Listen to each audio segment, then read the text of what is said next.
Hey everybody. So I want to talk about an experience that I had doing a one-on-one session with a client this week. It was an animal soul channeling session, but the woman reached out to me because she had lost her beloved cat. She had let him out in the morning like she normally does, and he had been gone for several days, and she was really seeking confirmation. I mean, she had felt that he had passed on, so she was looking for confirmation and really just wanted to understand, his experience and where he was. And I feel like this is a beautiful experience in how do we know that animal communication works? How do we know that it's real? So, when we started the session, I had really minimal information. I always ask that people send me a picture of their animal so I can really clearly get anchored into that animal's energy. Sometimes when I do readings, like for horses that are at a barn full of horses, while this doesn't happen very often, sometimes we'll get other animals that want to jump in. They sort of see this open window of communication or they feel it energetically. So it just allows me to keep the energy and the lines of communication very clear. Um, and what came up right away is the cat showed me this image of itself, backed by golden light, and he had angel wings. So for me, that was, my sign for that he was no longer alive and in his physical body. But then what the cat showed me, it was this image of sitting behind his human, like over her left shoulder, staring at her and purring really loudly. And I shared this image about him being over her left shoulder.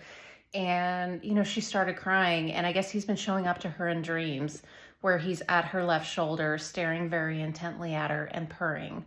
So, and that was just beautiful confirmation for her. And so much of this work, especially in working with animals that have passed on, is just giving their humans the peace and the closure that they need, sending, really allowing any messages to come through that need to come through once they've passed on.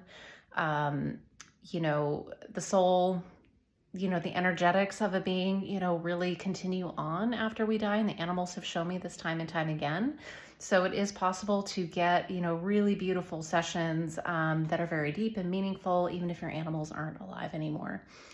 But I thought it was a beautiful example about, and even for me at this point, it was still amazing confirmation that, of this work, how when we really open ourselves to receiving communication from animals and other beings in a way that extends beyond spoken word or what we can hear or what we can literally see with our eyes, it really opens up aspects of us where we become more interconnected. It keeps us really anchored into, for me, how I perceive it is the truth of what we really are. We are so much more than just the physical body that we're walking around in.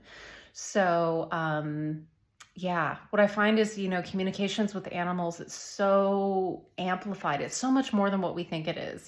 For me, it's not just hearing a conversation or words like you and I are talking now.